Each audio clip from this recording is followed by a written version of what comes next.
everyone, welcome to the latest episode of Chasing Creativity. This is Kiran Mandral, and today I have with me a very dear friend, a fabulous powerhouse of an actress, Tiska Chopra. Welcome to Chasing Creativity. Thank you, Kiran. And I'm so delighted to be able to do this conversation with you because we've been friends for such a long time and we've always collaborated on something which has been unusually creative. So we get right into creativity, Tiska.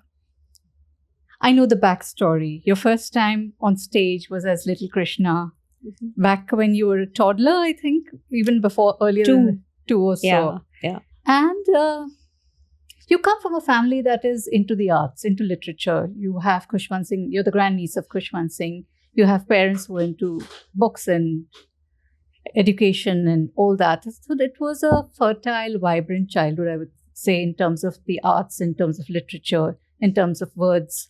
How did theatre finally happen to you from that toddler on the stage being Krishna to this powerhouse we see now on our screens? So when did you decide to make that jump into theatre? Was it at college when you were studying literature? How did it all happen? So all through school, I was always in every poetry recitation, onward into every play and every single debate that the school ever participated in. I was in every single one. Mm-hmm. I didn't miss one, not even 1 year. And I think I must have realized early on that I'm an introvert and I do not end up putting myself out there and become the most popular kid in the class or whatever. But that was my way of sort of doing my thing or exploring creativity. That's how that happened. And by the time I was in grade 8 or 9, we had people from DU who were coming, professors were coming. There was this wonderful gentleman called Sidney Ribeiro who came and coached us. Uh-huh. So he was my first actual drama coach. So he told us about how to enunciate, how words carry through. And then there was such a culture. Kamani, Shriram, Mandi House was such a vibrant culture. There was Barry John and there was all of that. So we kept hearing, talking, going for plays, watching stuff. That was the time that all of this sort of took root. And then in college is when I wrote and directed my first play and acted in it as well. And it was a disaster. I mean, it was a piece of high-flying crap. But because everyone was in college, they thought it was the cat's whiskers and everyone loved it. And now when I look back, I'm like, did we seriously write that nonsense? But it flew and it did well. So, But look at the courage. The courage was tremendous. Wonderful. So from that courage, Tiska, you came to Bombay. Mm-hmm. You acted in a commercial film, no less, Platform. Mm-hmm. That was your first starring role, I think. Yes. And it was pretty well received. You were here. It wasn't well received at all. It was a disaster. Seriously? It was what they call a legitimate flop. Platform pe gaadi kabhi aayi hi nahi. So that was a bad phase for me because I was very square peg in round hole at that time. It wasn't the place for me. And that's when you decided you want to shift gears a bit? And go into theatre back to sort of, because I was confused. I was all of maybe like 20 by the time I'd got a film, 4 actually. I did one film in the South and 2 others here in Bombay. And in that spate that I'd signed those films, and I realized that, this is not what I want to do, really, not this way. And then when I went back to theatre, it was more as in, I'm looking at it as a hobby. And then I decided, okay, I do love acting a lot. So I was trying to find a day job and I was trying to think, kya karu? Should I do advertising? Should I do this, that, architecture? What should I do? But then I got offered something which was by Tigmanshu Dhulia with Irfan. And that's how the second innings, so as to say, started. The second innings. And you also trained under Naseeruddin Shah. That's right. Tell us about that. That was wonderful because Sir played my father in a film, in one of those obnoxious ones that we had done. He was also doing obnoxious work, so was I. I mean, the work itself was obnoxious. And he was like, आओ कभी workshop वगैरह करो, play करो, theatre करो. So I was like, हाँ, ज़रूर. And that stayed in my mind. So I, now and then wherever I bumped into him, we'd say hi. And I remember him being extremely lively. with he was constantly with the actors, looking at young actors and with hope in his eyes and all of that. And then at some point I started badgering him and saying, sir, you had said you want to do a workshop with actors, when is that happening, blah blah blah blah. Then one day I got a message from his manager who said that sir कह रहे हैं कि वो एक workshop है, अगर आपको आना है तो आप आ जाइए. So that workshop had Huda, Randeep Huda, Ratna ma'am, Ankur Vikal, Hiba, me, a bunch of others, and there's about 8 or 9 of us. So he would feed us. He would give us the venue and he would teach us and charge nothing for it. Wow. It was just pure gift of knowledge. And I think for me, that was just pre-Tare Zameen Par, when I was wandering around thinking life mein kya hone wala hai, kya karne wali hu, and then this happened. And I went into that audition with all of the training that I had newly received in the past month and a half. And I think that helped me crack that audition. Mm. I've always wondered, Tiska, how did you get into the skin of Mrs. Awasthi? Because that's a very real, very down-to-earth character. She's every woman. Yeah. So, are you a method actor or are you a spontaneous actor? What is your process? I've always been very curious. I've also been very curious to know what this method acting is. I've always wondered कि ये क्या method है जो मेरे को खुद को नहीं मालूम. I think सबका अपना method होता है. And I think more importantly, every character tells you कि उसके लिए क्या method है. So there isn't a set method. I'm sure there is. Stanislavski or Uta Hagen or all the teachers, Stella Adler would have many methods. And I've tried to watch all of that and tried to imbibe that. But you can't take one set thing and apply it. One size doesn't fit all characters. So you find... You read the script, you start getting I start getting flashes. I sometimes go to fabric shops. Mm-hmm. And because I feel that every human being sort of has a very clear idea after a certain age कि वो इस तरह का fabric नहीं पहनेंगे और इस तरह का पहनेंगे. And it's textural, so it gives you a certain texture. I'll go for smells, I'll go for that kind of an idea which gives you a rise of the emotion, if you know what I mean. You know, what is the most defeating for an actor? If there's a flatness to the character, like कुछ आ नहीं रहा है, that is the scariest. बुरा आ रहा है, कुछ energy आ रही है, वो बहुत अच्छा है. If nothing is coming from the character, then that is very scary. So for Maya Awasthi, honestly, the script was stellar. Like I stole the script. I refused to give it back to them when they wanted it for the Screenwriters Association stamping or whatever. I just hid it in my bag. I said, ये तो मेरे हाथ से नहीं बाहर जाएगा. I don't care. So I think it was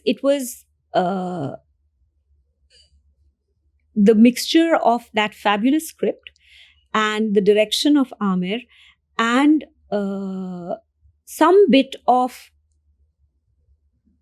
the angst that a woman may have, thinking, am I to blame? Mm-hmm. Have I given my child this sort of gene? And how can I help him? What can I do? Because she could see that little boy suffering and she was stuck within that patriarchal family and that system. So I think all of those things sort of gave me wonderful things to play with. So yeah, then the rest of it. At that point, you weren't a mom. No. And I've always wondered, because your emotions, of course, you're an actor and you have to draw on those emotions, but they were real because we were all sitting in the theatre sobbing our eyes out with you. So how did you draw on that well of emotion? Honestly, I think just training as an actor. Trainer? Yeah, Training as an actor, and I think wonderful script, wonderful director, as I mentioned. And then you just let go, and you just be in the moment, thinking of that little boy and his trauma inside him and away from you, who cuddles you every night and sleeps, and then suddenly he's not there and you're like sort of going into his room and seeing कि वो यहाँ है नहीं, पता नहीं अकेला वहाँ कैसे कर रहा है कोप और क्या हो रहा है उसके साथ, तो वो तो आ ही जाएगा रोना. So this was a highly emotional movie. You've also done the flip. You've done stuff like Good News. You've done really funny things. In Murder Mubarak, you play a very powerful role. But she has a funny moments too. Yeah. So what do you find more enjoyable? The funny ones, the intense ones? What works better for you? So Murder Mubarak was actually quite an interesting journey for me, because I was not sure if I could play that high octane a character. Everything that I'd done prior to that, whether it was Ankur Arora murder case or Rahasya or whatever else I'd done, was very real. It was all very rooted. But here was a woman who was, we only know she's in some way rooted towards the end of the film. Before that, she seems to be this person who's, all about the surface of things. But there is nobody like that, really. Even people who are on the surface of things, if you scratch the surface, you'll find their reality. I mean, everyone's got fears, doubts, hesitations. So I tried to find things that were her triggers. And I sat with Homi for a long time. So I essentially am completely reliant on the script and the director. Okay. Entirely. I will try and find a straw that fits the hole in the director's head and put it into his head and gently squeeze out his brain juices and try, because I want to see how he's seeing the film. And then I try and fulfill that so that you're true to the film and true to the writing and true to how he is seeing it, rather than do your own thing. Then once you know, then you can go segue here, go there, do other things. But most of the time, the director is the only person who knows how it's going to look. So you need to do that. Okay. Suspend yourself in the gravy that the director is creating. And are you the kind of actor who will tell the director, I don't think I did that well. Maybe I can take another take. Even if he says, okay, fine, done, we're done with this shot. Do you do that often? Yes, guilty as charged. I totally am, because whether it was an Amir or a Homi or a whoever, so like in music, there is that there is that exact note that you hit. You can't be in the vicinity. You either hit bullseye or you don't. If you hit bullseye, there's 1 point. There's not 17 points. Similarly, you could do it another way. You could hit another board altogether. You could hit a tree or a pigeon or a whatever. But if you're hitting the bullseye, then there's 1 point. Similar to music, there's one spot, one thing. And when the truth of that rings, nothing needs to be said. It is the truth as spoken. And it will be felt by everyone. Set dadas who are there lighting people on the tarapa, everyone will quiet down and look down when that moment of truth happens. Most actors live for that. वो एक film में 1 बार होगा, 2 बार होगा, 10 बार होगा, you can't say.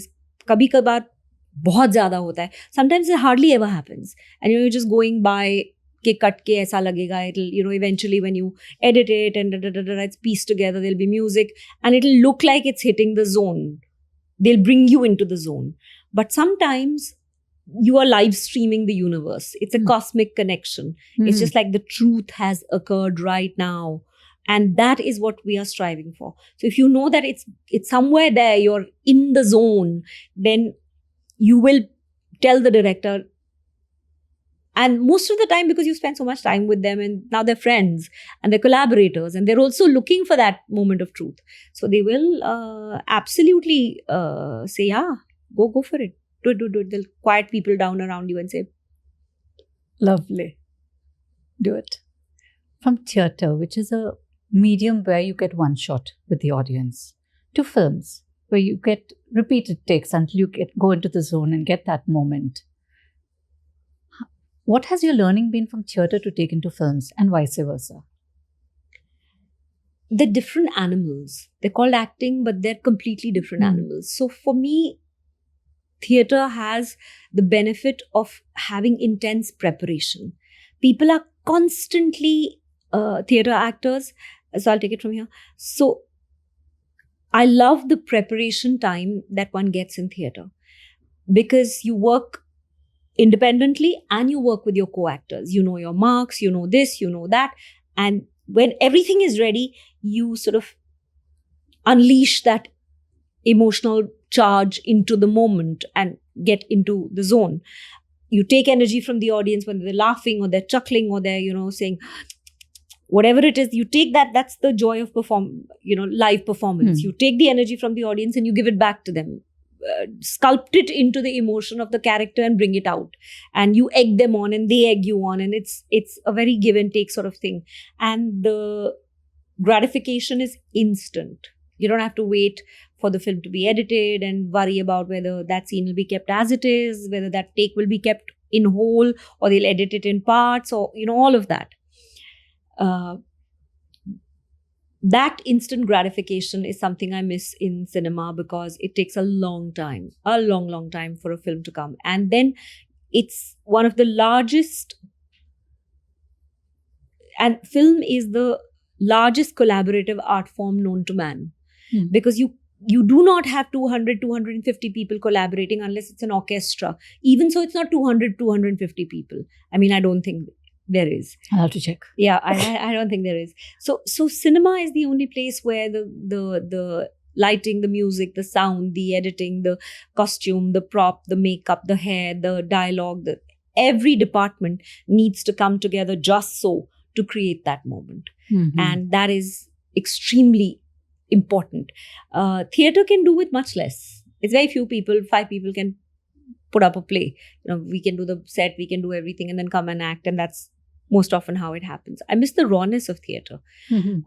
But what I like about film is that it reaches so many more people. It's not the bastion of a few who can afford a heavily priced theatre ticket and come and go, kya maza aaya, bahut acha. Also, on the other hand, you can explore very unusual ideas, because theatre doesn't cost that very much. To put up a play is not that expensive. To put up a film, prohibitive. You need to get your money back. Not just that, you need to have someone who will put the money in first, back to baad mein aayega. Absolutely. Which reminds me, you're not content with just being an actor. You're writing, you're producing, you did Chutney, you did The Hungry, and now you're working on your own movie and your own script. Tell us a bit about this phase of yours. What made you decide to make your own movies? It came out of sheer desperation. There was a director that I was supposed to be working with, and 4 days before shoot, he told me, "Oh, we're going with someone younger. We've changed our minds." And leading up to that, I had given up a lot of other work and said no to a lot of other projects and gone deep into prep and everything. And so it was, I felt sort of powerless. And I felt that this is not the manner in which I want to conduct the rest of my working life. From here on forward, things are going to be different. So I said, I have some money set aside and I'm going to make a short film. I had been performing this one thing, which was a small Bhisham Sahani story called Saag Meet. And that over various performances had sort of evolved. It had become hydra-headed and got various layers and whatever. And so from then became Chutney. And we went ahead and we made that. And that was the first thing I ever wrote. So for me, it was as much of a shock as anybody else to realize that, oh my God, people like it. And then they love it. And then, oh my God, it is the most watched short film in the world. So people just love that film. And if you read the comments on YouTube, there's like a few thousand comments and everyone is sort of getting into the story and doing their own story. So it taught me something. It taught me that the audiences are extremely intelligent. And it is the arrogance of us filmmakers or people in the film business who think that नहीं, लोगों को नहीं समझेगा. अच्छा, आपको समझ रहा है, उनको नहीं समझेगा क्यों? कहानी है यार, सबको समझता है. Detailed कहानी है, शायद somebody might not like that kind of film. They might say that, I don't want to see something sad, I don't want to see horror, I don't want. That's a choice. But to say कि उनको नहीं समझेगा, ये बेवकूफ़ी है, ये हमारी बेवकूफ़ी, हमारी arrogance है. तो that's what that taught me. So I feel that you have to keep them guessing. Mm-hmm. So it's a game that you play with the audience. Okay. If you're doing that genre. So that is the reason that I actually started out writing. I was always writing, but I hadn't done screenplay. Mm-hmm. I'd written articles, I'd written books, all of that, but never screenplay. So screenplay came out of that, out of desperation that, what is this fixation with young and good looking? So the character in Chutney is neither young nor good looking. She neither has a male child, actually no child at all, and she speaks in this hideous way. She looks nothing remarkable, in fact, on the lower side of the curve. So all of those things are stacked against her, and yet she wins the day. So I felt that there was something there that needed to be told, that don't judge a book by its cover. And just because somebody is not being given what society deems as being valuable traits, that wahi cheez kaam karti hai, kuch bhi kaam kar sakta hai. I'm not at liberty to say too much, except that it's with Jio, and Manish is producing it, and it is a thriller. And I am almost done with the film. We are in post-production now. So that's Lovely. where that's at. Thriller is something that you've done a lot of in recent times as a genre. Have I? Yeah. I think Dahan was there, Dahan Rahasya was there, Rahasya was 24. 24. Yeah. So there's a lot of thriller that you've been doing. Yes. Has it been deliberate, or have they just come to you? I always believe that the universe gives you what you're looking for. You know, what you're looking for is also looking for you. I've always believed that. So I think, yeah, somewhere. Now I'm looking for a love story. I'm putting it out there. The universe will manifest. It will. There was a very interesting role that you did, which was, I forget, it was a short about a theatre actress. Rubaru. Rubaru. Mm. I think you produced that yourself? And directed. And directed it. Yeah. The character is very close to home. Mm. She's somebody who's a performer. She's somebody who is struggling with certain issues. So how much did you have to draw from yourself to make that, build on that character? How did that character come about? So that story actually is the story of so many, an amalgamation of so many actresses who are going through all forms of angst. It's not so much the truth now, because the industry, while you have the heroine age and, you know, all of that, and itte saal hote hain, uske baad to ye ho jata hai, wo jata hai. But like once that idea has now recently been smashed. Prior to that, it was that अच्छा अभी तक आप heroine के role करोगे, फिर भाभी के role करोगे, फिर बीजी के रोल करोगे. So it's babe, bhabhi, biji. 3 categories, and that's your entire acting career, and nothing in between. No nuance, no shades of, none of that. It's like ye, aage badho. So because women were decorative flower pots, you know, iski love interest hai, ye hogi, wo hogi, wo hogi, wo hogi, wo koi bhi ho sakti hai, because it's about the male protagonist. And then the other characters are sort of peripheral and shallowly written. Mm-hmm. That's how it was.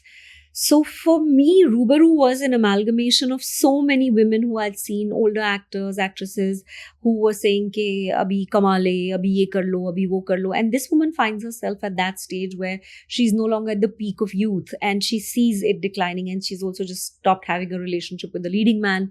And all of that just comes to, and the director tells her that this is your moment.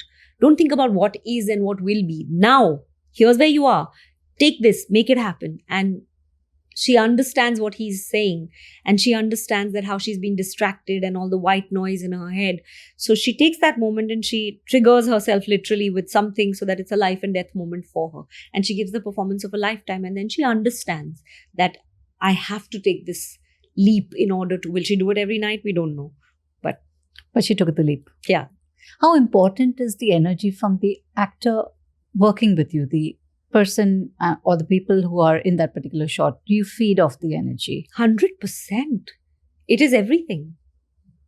It is so vital. For example, I was just working with Pankaj in Murder Mubarak, and he has warm, soft eyes. And he is such a nice man, such a secure man. He will stand for your cues, all of that basic stuff, which is professional and all of that. But he will literally through his life be telling you, come, do it better, give me more. So he's doing that. And you're like, such a cutie. He's so lovely.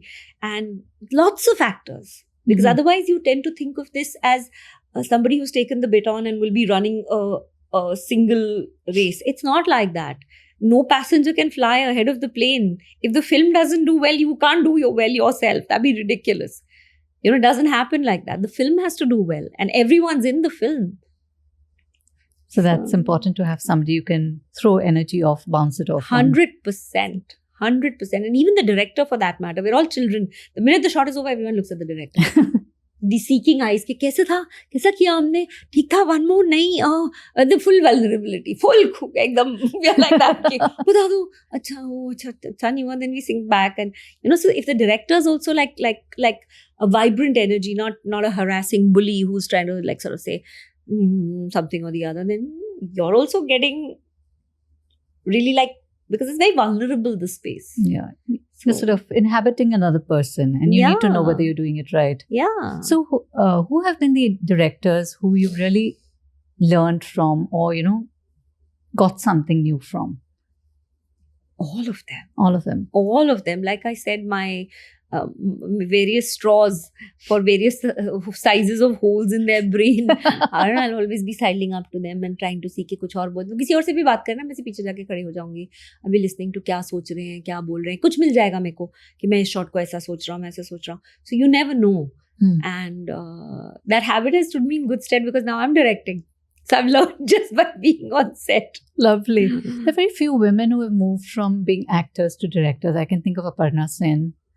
I can't think of anybody else, honestly. Konkona? Yeah, Konkona. Hema ji, yes. Hema ji. Nina's done, she directed, I think she directed a series. I'm forgetting the name now. It's there somewhere in my head. It's not coming out, yeah. But there are very few of them. Whereas men have gone on to direct. Why do you think this has happened? Why do you think women are so reluctant to take on the banner of a director? I don't think it's a question of reluctance necessarily. Filmmaking is seen as acting तो फिर भी कर लेगा कोई. अरे इसमें अक्सर तो लोग यही बोलते हैं कि एक्टिंग में क्या हम भी कर सकते हैं, इसमें क्या बड़ी बात है. अच्छा, सबसे पहले तो दैट्स अ मिथ, बिकॉज आप खड़े करो किसी को कैमरे के सामने और उनको बोलो कि आप एक्ट करो, तो short of being in their pants, I've seen people like they freeze, कुछ नहीं आ रहा है करने को. They just have this like a strange laugh. Rector smile. Yeah, it's like strange, like, and you're like, अच्छा अभी तो बहुत बोल रहे थे, अभी क्या हो गया? तो एक तो there is that. So filmmaking is seen to be a very, very technical job. You have to know camera, you have to know lighting, you have to know editing, you have to know sound, you have to know so many things. But at the end of the day, what most people don't realize is that you have to know story. If you know your story and you're good with getting performances out, your cameraman will take care of the angles. Your sound person will tell you that this is how sound can be done. Your editor will help you with the editing. They are supposed to do their jobs. You should have an idea. Of course, as you progress along the path, you will get better at all of those things and amalgamating all of those ideas. But if you have a basic idea of story, of the rise, the fall, the cadences, the rhythms inside the film, then I don't think you have a problem telling a story. There are people to help you. You can't, of course, start cutting clothes and making them. You'll know that, I need this texture for this character, or I need this kind of hair, or I need this person to sound a little bit more bassy, and I need to sound... You can figure those things out. But that imagination to put the story in the language of cinema so that it's understood, that's what you need. But mistakenly, a lot of people think it's a very technical job. It is technical to some extent, but it's not as technical. So women are scared of being technicians. And I think that was a hurdle that I had to overcome. Because in my early days, there was a few bully actors who said, "Acha, camera rolling hai," and and you would go on performing, whereas it was already cut, and those kind of things. So now that I think back, I'm like, when you're just come into the business 2, 3, 4, 5 films old, and they're playing those kind of pranks on you just because they think you will not be technically aware. What does it take to know where is the camera? Nothing. You'll look around and you'll see the camera's there, that I have to be aware that the camera is there. And then once you know that, they'll say, and you'll see that the camera person's walked off. And that's that. So this is like schoolyardish. Yeah, very. Yeah, but we were also not, I was just out of school, barely into college when I came into work. So that's fine. Did you ever feel the need to train as a director? I wish I had to some extent, but also I've been at it for close to 30 years now. So working with fabulous directors like Abhinay Deo or Amir Khan or Sudhir Mishra, Homi, so many wonderful directors that I've worked with. Each of them has taught me something new and taught me a new way to look at the medium. And then, of course, one has to be true to what one feels, what kind of stories one wants to tell. So I'm very clear on one thing, and that clarity has come to me after I wrote my first film, that worlds can be in collision. You can have a Dune, you can have an Avatar, you can have all of that. But for me, what's interesting is the human drama. I like to go into people's heads. I like to take tight close-ups where you're peeping into the soul and you see how we rub against each other and the relationship between people. That's what interests me. The power dynamics, the relationship dramas, that's what I really like. I like human beings. I'm not so enthralled by airplanes, in the sky crashing into each other or space travel or whatever, unless it's an Interstellar. I was just about to say, which is a human drama. Interstellar. Sci-fi human drama. So then that interests me. Okay. The minute you have a progression of the idea of humanity, you learn something. So Anatomy of a Fall or Holdovers, those have been some of my favorites recently. How do you decide what role you're going to take on when you read a script? Does the character call you? How do you see yourself as that person? Okay, I have two possible answers for this for you. And both are equally true. My manager, Mansi, she will tell you this, that first she will say no. I'll say no to everything. I'll just say no to everything. Because I'm petrified. मेरे को लगता है मैं कर ही नहीं सकूंगी. ये तो मैं कर ही नहीं सकती. ये तो मेरे से होगा ही नहीं. सबसे पहले तो मेरे को यही लगता है. That's my first reaction to everything. Then she'll be like, okay, after you've said no, then we'll figure a way to do it. So that's a reaction to me. So that's the first thing. The second thing is that once I've said yes, and then I start vamping. Then I start getting very anxious. Then I start getting very like,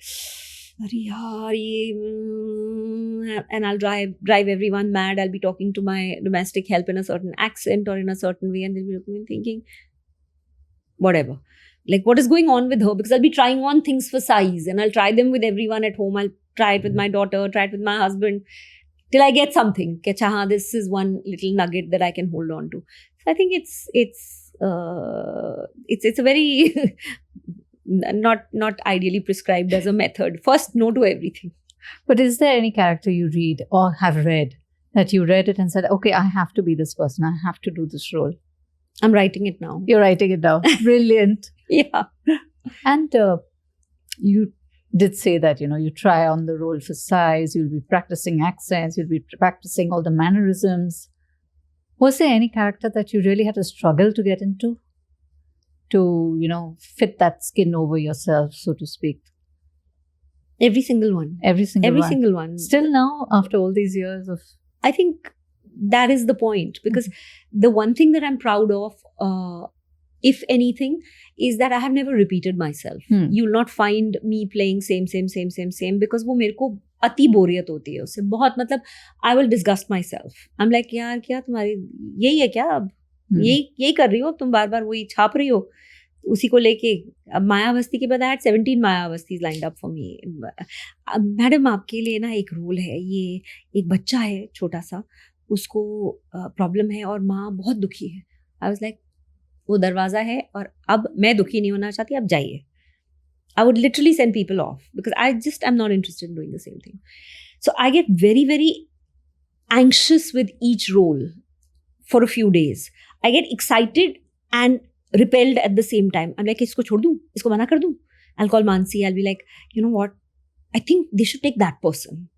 That person is ideally suited for this. She's like, but they don't want that person. They have asked for you. Do you want to work this year or you don't want to work this year? Why are you keen on doing social service? I don't know.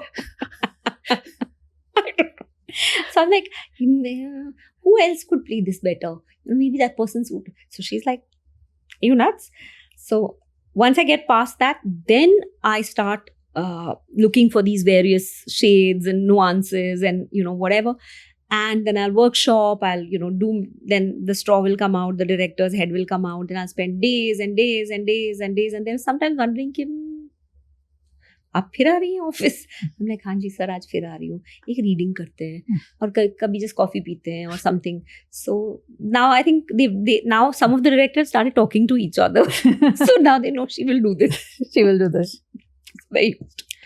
Anytime you've been compelled to, like, of course, the mannerisms and all apart, dress like the person, go into the situations that person has existed in or lived in to get a feel of the, the background of the character. Any such thing? There was a film that I did called Ankur Arora Murder Case, Yeah. which was extreme. I think it's like, I really like that performance of mine. It's a very difficult film to watch and to do as well. And my director lives actually a couple of floors above my house. Mm-hmm. So I started chewing his brain as per normal habit. I was like, अच्छा कैसे करेंगे, ये करेंगे, वो करेंगे. He's saying, तुम ना set पे आ जाओ बस, मेरा दिमाग मत खाओ. And he's also a dear friend. He's saying, आ जाओ नहीं, set पे आ जाओ बस. I wasn't a mother then, and I had no preparation for losing a child. But as I mentioned to you a while ago, that sometimes live streaming happens. So it was as if all the women who'd ever lost children streamed through me. And if I was wearing nail paint from, we were shooting in Bombay, so sometimes you had to, after shoot, go for an event and somebody would paint your nails or whatever. I couldn't perform. So I had to go back to the vanity van, clear my nails of nail paint. And throughout the film, I was laughing. There was KK, there was other actors. We were all laughing, joking, chilling, eating fish, doing all kinds of nonsense. But the minute the camera would roll, it would be as if a heaviness would come from somewhere and settle in on my soul. And I would feel that kuch theek nahi hai, something. That thing would settle in on me. And that just happened. There was no sort of thing that you could do to prepare for that, because I honestly believe that we've lived lifetimes. We have imprints of very many humans within us. We have to find the trapdoor through which we can enter the commonality between us. So you go through the commonality and then find the differences. It's very interesting. I know that you meditate quite a lot. Does that help you in finding your center as a performer in some way? Does it give you that peace, that stability, that zone? I don't know. I've never meditated. So I'm trying to figure out how it works for somebody who's a creative person. Are you looking to act? No, I'm not. But I'm looking to write. I think that it makes you highly productive because it takes away your the chatter. You can at will reduce mental chatter. Okay, that's so important. The constant noises in your head, the monkey in your head will stop chattering if you want it to and say, okay, this here now, this here, minimize it to a little dot inside you, that point of focus. So in that, in that way, it helps. Oh, lovely. It's not related to creativity. Mm-hmm. But I know, Tiska, you have a great social conscience. And you did a lot during COVID. What spurred you to go out of your way so drastically and do so much? How could one not? Is the bigger question. I think one just responds to the circumstances. We were in Delhi. The whole family had COVID, 8 of us. My in-laws, husband, my 8-9-year-old child, the domestic help, everyone. And we were safe still. We had an oxygen generator, fortunately, in our house, which my father-in-law did need to use. But there were people who were dying outside hospitals.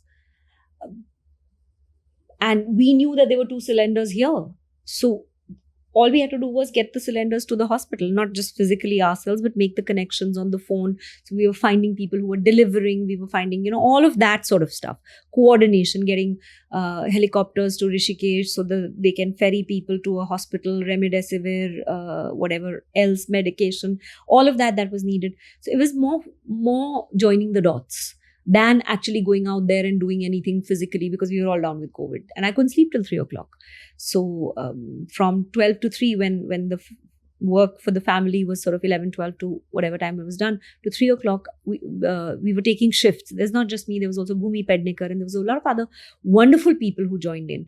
And we took shifts literally on the phone and did all of that work, because that's what the time asked of us. Yeah. You spoke about the movie that you're doing right now. You're writing fiction for the movies, but I know you authored 2 non-fiction books. Do we see you authoring something in fiction? Yes. Sanjay and I both are writing some stuff together. Sanjay is my husband, who's just had this series come out called Ranneeti. So Lovely. him and I are writing 2 books together. India's own Alex Rutherford. Lovely. Not 1, but 2.